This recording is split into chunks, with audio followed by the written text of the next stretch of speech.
नमस्कार दोस्तों, हमारे YouTube चैनल सक्सेस क्लासेस बस्ती में आप सभी का स्वागत है। आज हम आपके लिए लेके आए इलेक्ट्रिशियन थ्योरी का टेस्ट पेपर फर्स्ट। चलो स्टार्ट करते हैं फर्स्ट क्वेश्चन। तो पहला क्वेश्चन है, एक बंद परिपथ में भार पर मापी गई वोल्टता 12 वोल्टेज है तो आपूर्ति वोल्टता होगी। देखो, हमेशा नो लोड पर जो बैटरी की वोल्टेज मापेंगे ना, तो वो क्या रहेगी, हमेशा 12 वोल्टेज से अधिक। देखो, एक इसको हम सारणी के माध्यम से समझते हैं। तो मान लो कि 100% बैटरी चार्ज है, यानी बैटरी कितनी है अपनी फुल चार्ज, तो उसकी वोल्टेज कितनी रहेगी 12.7, यानी कि लगभग 13 वोल्टेज तक उसकी क्या रहेगी बैटरी। जो मीटर से हम वोल्टेज नापेंगे ना, तो 12 वोल्टेज से अधिक ही दर्शाएगा बिना लोड के, और लोड के साथ हम फुल चार्ज है तो 12 वोल्टेज दर्शाएगा। अगला क्वेश्चन है, सिंगल फेज सप्लाई में प्रयुक्त स्विच को दिया। जो सिंगल फेज सप्लाई है उसमें स्विच कहाँ लगाया जाता है? सिंगल फेज सप्लाई में स्विच कहाँ लगाते हैं? हमेशा फेज तार में। यहाँ फेज तार देने का क्या, देखो लाइन में फ्यूज है, न्यूट्रल लिंक में। देखो जो स्विच होगा ना, उसे क्वेश्चन में दे रखा है कि लाइन में फ्यूज। देखो जो लाइन का ही होगा, फेज तार में क्या लगा होगा इसका फ्यूज, और जो न्यूट्रल लिंक है वह कहाँ लगी होगी न्यूट्रल में। देखो यहाँ पर हम इसको डायग्राम के माध्यम से समझते हैं। जो फ्यूज तार है वो लाइन में लगा हुआ है, जो स्विच है वह भी कहाँ लगी हुई है लाइन में। लेकिन जो न्यूट्रल लिंक, जो कड़ी, न्यूट्रल लिंक को बोलते हैं हम कड़ी, वो कहाँ लगी हुई है न्यूट्रल उदासीन तार में। अगला क्वेश्चन है, रेखीय परिपथ किस नियम का पालन करते हैं? एम्पियर का नियम सिरोपी लाइनों में, लेंज का नियम यह जिसके कारण उत्पन्न होगा उसी का क्या करेगा विरोध। किरचॉफ का नियम की बात करें तो ये होता है तो केसीएल, और एक होता है केवीएल। लेकिन जो ओम का नियम होगा वो किस पर, जो कौन से परिपथों पर लागू होगा? सिर्फ रेखीय परिपथों पर।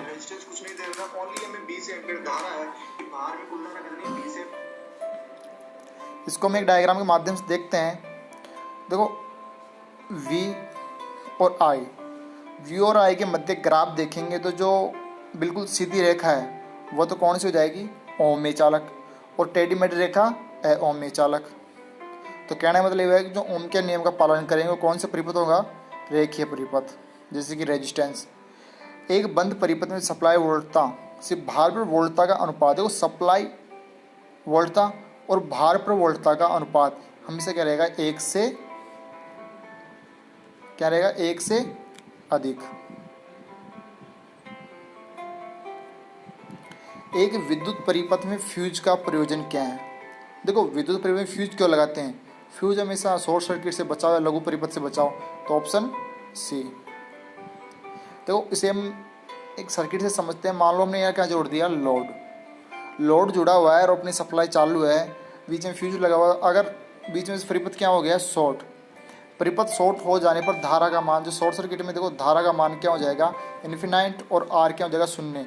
तो यहाँ धारा का मान अधिक हो रहा तो तापमान बढ़ेगा, और तापमान बढ़ने के कारण इसमें उच्च ऊष्मा पैदा होगी, और इसके कारण फ्यूज क्या हो जाएगा उड़ जाएगा, और परिपथ से हमें क्या, जो परिपथ अपना वो खराब होने से बच जाएगा। अगला क्वेश्चन है, एक लघु परिपथ में खालिस्तान तार के छोटे टुकड़ों का प्रयोग होता है। मान लो कि कोई परिपथ है अपना, उसमें 2 प्रतिरोध लगे हुए हैं। एक प्रतिरोध को हमने बाईपास तार टुकड़े शॉर्ट कर दिया, तो क्या काम करेगा वो धारा के लिए न्यून प्रतिरोधी मार्ग बना देगा, ऑप्शन सी। यानी कि यहाँ पर R1, R2 और R3 3 प्रतिरोध लगे हुए हैं। R3 को हमने क्या कर दिया शॉर्ट, तो जो R1 से धारा निकलेगी वो R2 में जाएगी और R3 की तरफ जाएगी। लेकिन R3 में क्या है रेजिस्टेंस, और जो हमने शॉर्ट किया था उस वायर में कोई रेजिस्टेंस नहीं है, तो वह कहाँ से गुजरेगी उस वायर के माध्यम से। यानी तो जो शॉर्ट करते हैं वायर के टुकड़े से वो क्या काम करता है, हमेशा न्यून प्रतिरोधी मार्ग उत्पन्न करता है। अगला क्वेश्चन है, एक विद्युत परिपथ में ईएमएफ ऊर्जा स्रोत का अभाव है। ऊर्जा स्रोत का अभाव यानी कि उसमें स्वयं की ऊर्जा नहीं है, तो कौन सा हो जाएगा प्रेरक। क्योंकि बैटरी, सेल और डायनोमो में क्या होती है स्वयं की ऊर्जा। तो सेल होगा, सेल रासायनिक क्रिया स्वरूप, और बैटरी भी रासायनिक क्रिया स्वरूप विद्युत ऊर्जा उत्पन्न करता है। और जो डायनोमो होता है, जो ये होता है डीसी शंट जनरेटर, जो बैटरी चार्ज करने में काम आता है वाहनों के अंदर। तो इसका सिंबल सेल का इस तरह से होगा और बैटरी का ये। और जो प्रेरक कुंडली, ट्रांसफॉर्मर, इनको हम सप्लाई से जोड़ते हैं, इनके अंदर स्वयं की सप्लाई नहीं होती है। अगला क्वेश्चन है, एक विद्युत परिपथ में भार धारा 20 एम्पियर तो अधिकतम संभव क्षरण धारा। तो उसमें अधिकतम पूछा तो सबसे बड़ा ऑप्शन कौन सा है, डी ऑप्शन। तो आंसर क्या हो जाएगा डी। बैटरी है, बैटरी क्या है वोल्टेज, बैटरी के हम देते हैं कि 12 वोल्टेज, 6 वोल्टेज, तो क्या हो जाएगा, विभव स्रोत। तो कौन किस प्रकार की बैटरी हो जाएगी, लेड एसिड। एक प्रतिरोधक में धारा का प्रवाह किसके द्वारा होता है, देखो आयनों के द्वारा किस में होगा, इलेक्ट्रोलाइट में। किस में होगा, इलेक्ट्रोलाइट में। और होलों के द्वारा अर्धचालकों में, जिसके पी और एन, जो एन प्रकार के अर्धचालक है उनमें और पी प्रकार के अर्धचालक है उनमें। देखो पी जो पी प्रकार के अर्धचालक हो उनमें धारा का प्रवाह किसके कारण होता है, होलों के कारण। और जो एन प्रकार के अर्धचालक उनमें इलेक्ट्रो के कारण। जो पी प्रकार के अर्धचालक हो उनमें बहुसंख्यक क्या होते हैं, होल और अल्पसंख्यक इलेक्ट्रॉन। तो एक प्रतिरोधक धारा और प्रतिरोधक में धारा प्रवाह किसके कारण होगा, ए ऑप्शन। तो इसका आंसर क्या हो जाएगा, ए इलेक्ट्रॉन द्वारा। देखो हम एक ऑर्बिट के माध्यम से समझते हैं परमाणु संरचना। जो तांबे का परमाणु क्रमांक होता है 29, कितना होगा, 29। अब इस के एल एम एन जो कक्षाएं हैं, तो के में 2, एल में 8 और एम में 18, कितने परमाणु हो गए, कितने इलेक्ट्रॉन हो गए, 28। बचा कितना, एक। जो एन कक्षा है उसमें एक इलेक्ट्रॉन बचा है, एक आएगा। अब बाकी जो कक्षा थी वो खाली रह गई, तो इसमें मुक्त कितना इलेक्ट्रॉन बचा है, एक। तो इस एक इलेक्ट्रॉन के कारण इसमें क्या होगा, धारा का प्रवाह। अगर इसमें बिंदु सी पर वोल्टता का मान क्या होगा, तो कौन सा परिपथ है, पहले तो देखिए परिपथ कौन सा, श्रेणी। तो श्रेणी में इसका क्या निकाल देंगे, रेजिस्टेंस। तो कितना हो जाएगा, 150। अब देखो 150 रेजिस्टेंस हो गया, हमें निकालना है सी पर। तो इसके पहले हम क्या निकाल लेंगे, इसकी धारा, टोटल धारा। तो टोटल धारा निकालेंगे आई टी। तो आई बराबर क्या हो जाएगा, वी अपॉन आर। वी का मान कितना है, 120 और 150 आर। तो टोटल धारा कितनी हो जाएगी, 0.8 एम्पियर। 100 ओम का जो प्रतिरोध है उसमें 0.8 एम्पियर धारा आ रही है। तो वोल्टेज कितनी हो जाएगी इसकी, 80। वोल्टेज 80 हो गई और टोटल थी कितनी, 100। तो कितनी वोल्टेज बच गई, 40। तो सी में कितनी आ जाएगी, 40। अब देखो दिखाया गया परिपथ में बैटरी द्वारा आपूर्ति, इसमें टोटल धारा निकालने। सबसे पहले परिपथ देखेंगे कौन सा हो जाएगा, ये परिपथ हो जाएगा समांतर क्रम। कौन सा हो जाएगा, समांतर क्रम। और समांतर क्रम को हम सॉल्व करेंगे तो 8 गुणा 12 अपॉन 20।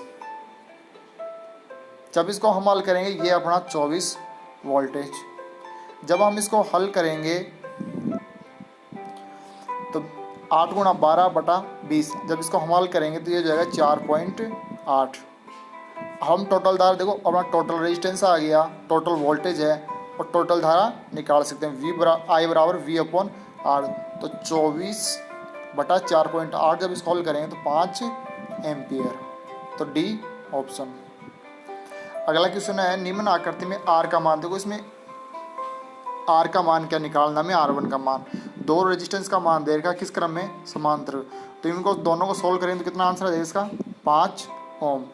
अब यहाँ टोटल धारा और टोटल वोल्टेज दे रखी है, तो टोटल रेजिस्टेंस निकाल सकते हैं हम। तो R बराबर V अपॉन आई। तो ये हो जाएगा 100 बटा 8। जब इसको सोल्व करेंगे तो ये हो जाएगा 12.7 ओम। 12.7 ओम तो क्या आ गया अपना RT। और R2 और R3 का मान कितना हो जाएगा, 5 ओम। तो जो R था वो बचा हुआ कितना हो जाएगा, 7.5 ओम। यानी 12.7 ओम में से 5 ओम घटा देंगे तो कितना आ जाएगा, 7.5 ओम। अगला क्वेश्चन है, एक तार का प्रतिरोध R ओम है, यदि तार को खींचकर लंबाई n गुणा कर दिया गया तो नया प्रतिरोध। तो n गुणा खींचकर, अगर खींचकर बात करें ना स्ट्रेंथ, तो हम इसका डबल हो जाएगा। तो इसका हो जाएगा बी ऑप्शन, n² R। 3 ओम के 3 प्रतिरोध त्रिभुजाकार में रूप में जुड़े हुए हैं। तो त्रिभुज के किन्हीं दो बिंदुओं पर हमें क्या ज्ञात करना है, रेजिस्टेंस। दो कोणों पर, तो यहाँ भी 3 है, यहाँ भी 3, यहाँ भी 3। दोनों 3 कितने हो जाएंगे, 6 ओम। कितना हो जाएगा, 6 ओम। तो यहाँ तो हो गया 6 और 3, ये दोनों किस क्रम में हो जाएगा, समांतर क्रम में। तो समांतर क्रम में किस सूत्र लग जाएगा, 6 18 बटा और 6 3 9। तो 9 दूनी 18। तो आंसर 2 ओम। 1 ओम के 10 प्रतिरोधकों को संयोजित करने का न्यूनतम प्रतिरोध होगा। सब देखो, न्यूनतम प्रतिरोध, सबसे कम प्रतिरोध कब आएगा? जब प्रतिरोध किस क्रम में जुड़े होंगे? समांतर क्रम में। तो समांतर क्रम में की डेफिनेशन क्या हो जाएगी? कम मान के प्रतिरोध से भी कम मान आएगा, और श्रेणी में अधिक मान के प्रतिरोध से भी अधिक मान। तो कौन सा क्रम है? समांतर।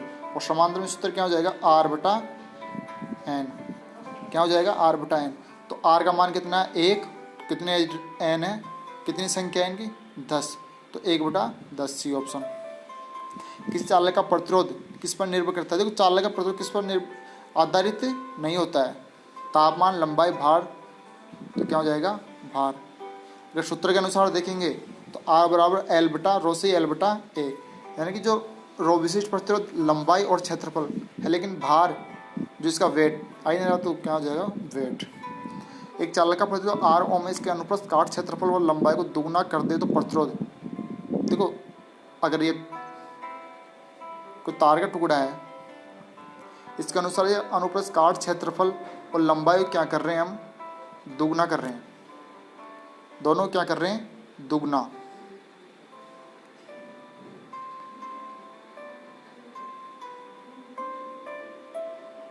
दुगना करने पर तो उसका देखो, अगर कोई केवल हम लंबाई बढ़ाएंगे तो प्रतिरोध बढ़ जाएगा, लेकिन क्षेत्रफल भी बढ़ा रहे हैं साथ साथ, तो प्रतिरोध में कोई परिवर्तन नहीं होगा। तो ऑप्शन ए। नारंगी, लाल, गेहुआ और स्वर्ण रंगों बैंडिये वाले कार्बन प्रतिरोध का मूल्य क्या होगा? यानी उसका मान क्या होगा? देखो, उसका मान पूछा तो नारंगी जो कलर कोड के अनुसार जो सारणी क्रमांक होगा वो कितने पे आती है? 3 पे। और लाल रंग होता है 2 पे। और जो गेरुआ, जो भूरा रंग होता है, जो भूरा रंग होगा वो आएगा 10⁻1 गुणा। तो इसको हम सोल्व करेंगे तो 320 प्लस माइनस जो स्वर्ण सोना होगा वो आएगा 5%। तो डी ऑप्शन। देखो, जो सारणी होगी वो कलर कोड की वो इस तरह से होगी: black, brown, red, orange, yellow, green, blue, violet, grey, white, gold, silver. तो इसका जो कोड नंबर है, जो देखो फर्स्ट सारणी है, जो फर्स्ट टेबल है, उसमें फर्स्ट बैंड और सेकंड बैंड दोनों है। फिर जो मल्टीपल है वो है तीसरी बैंड, और जो टॉलरेंस है वो है अपनी चौथी बैंड। जो इन सारणी का जो याद करने का तरीका वो हम अपने अगले वीडियो में आपको बता देंगे। तब तक आप इस सारणी के माध्यम से याद रखेंगे। आप इसका स्क्रीनशॉट ले सकते हो। और जो प्रतिरोध होगा वो इस तरह से प्रतिरोध होता है। इसमें 4 बैंड दी हुई है, जैसे रेड, ब्लैक, रेड और अपनी स्वर्ण। तो इस तरह से जो first band, second band, third और फोर्थ बैंड, इनके मान रखेंगे। अगला क्वेश्चन है 880 किलो ओम प्रतिरोध में तीसरी पट्टी का रंग क्या होगा? मान लो कि ये अपना क्या है कि रेजिस्टेंस अपना एक